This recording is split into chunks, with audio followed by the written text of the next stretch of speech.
It is do or die time for Betsy DeVos, with Senate Democrats doing what they can to stop her from becoming the next head of the Department of Education. Multiple Senate Democrats indicated earlier today that they would take part in a late-night session to voice their objections to President Trump's nominee to lead the Department of Education.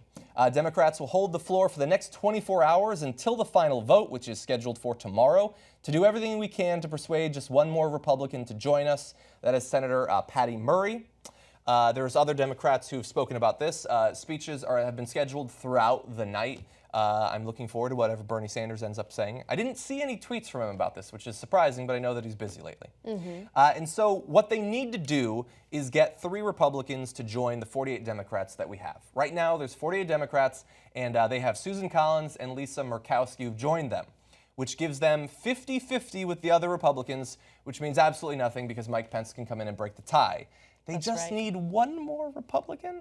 Yes. And that is unfortunately quite difficult. It's going to be difficult to get because Republican Senators Pat Toomey of Pennsylvania, John Hoyven of North Dakota, Dean Heller of Nevada, and Deb Fischer of Nebraska, each considered potential candidates to flip and oppose DeVos, announced late last week that they would support Trump's nominee. Yeah, that's incredibly sad.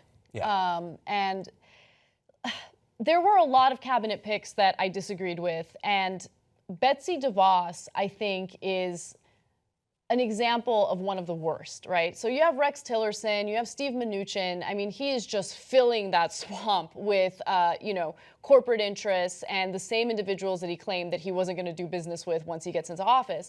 But my issue with Betsy DeVos is that she will mess with the one thing that we have left in this country that serves as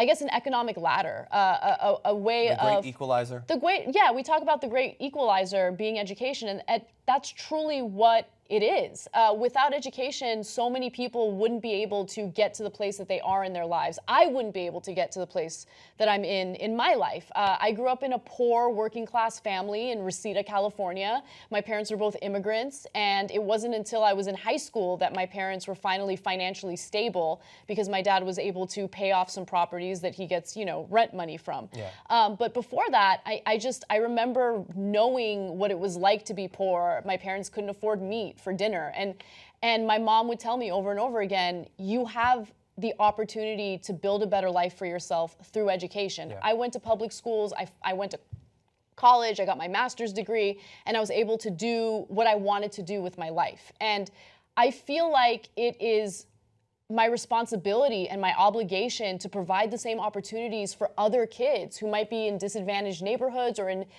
disadvantaged households, and to think that someone like Betsy DeVos, who literally has no experience in education whatsoever, has no experience on a public school campus or crafting curriculum, to think that she would have the ability to move the country toward privatizing these schools scares the hell out of me. And if you want a case study of how disastrous she would be, take a look at what she did with the charter schools in Michigan. Yeah. Take a look at what happens when you take money out of public schools and defund them so they fail, while simultaneously funneling that money, taxpayer money, into private institutions that don't have to abide by certain standards. By the way, Democrats are fighting this tooth and nail, and I respect them for that, but this has been a long time in the making. And what I mean by that is, prior to Betsy DeVos, prior to us even knowing who she was, you had various states that were taking taxpayer money out of public schools and putting it into private institutions that were very clearly religious institutions, okay? Why is taxpayer money supporting religions? Why is that happening, right? So if I were a Democrat in Congress, I would look at this and say, hey, you know what? Public money is not supposed to go toward supporting any particular religion. And these are religious institutions that, try to appear to be schools, but the reality is they're pushing whatever religious agenda. Yeah. So I would fight that. I would have started a long time ago. So right now it's too little too late, and I'm really concerned with what direction, this country is going to go in when it comes to, honestly, what I consider the most important opportunities available. Yeah.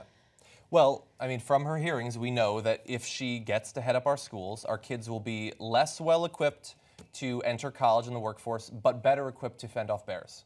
not even better They equipped will to be fend equipped for off that. bears, because Homegirl doesn't even know the appropriate way to fend off bears. You don't shoot them. There's other ways of doing it that's actually more effective, like bear spray and all that. We already got into this conversation, but she's crazy. She's crazy. We don't have an issue or a prevalence of bears entering school campuses, okay?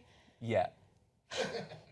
Anyway, okay, but yes, they're doing what they can. We want to give them credit. We attacked the Democratic senators who spoke out harshly against these nominees in other areas, like Sessions. I mean, Sessions was universally opposed, I believe.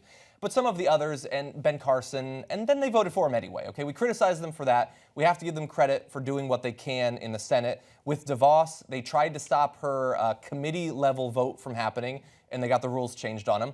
And now it's gone to the full Senate, and they're doing what they can. But what they can do at 48 is not much. And they could theoretically filibuster, but I wouldn't put it past the Republicans to try to change those rules as well. And this is just a little reminder that elections matter. They have consequences. Losing sucks.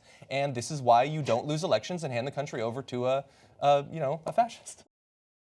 Become a TYT member and you get all the shows on the network, including Aggressive Progressive, the most progressive show there is anywhere. Check it out, tytnetwork.com/join.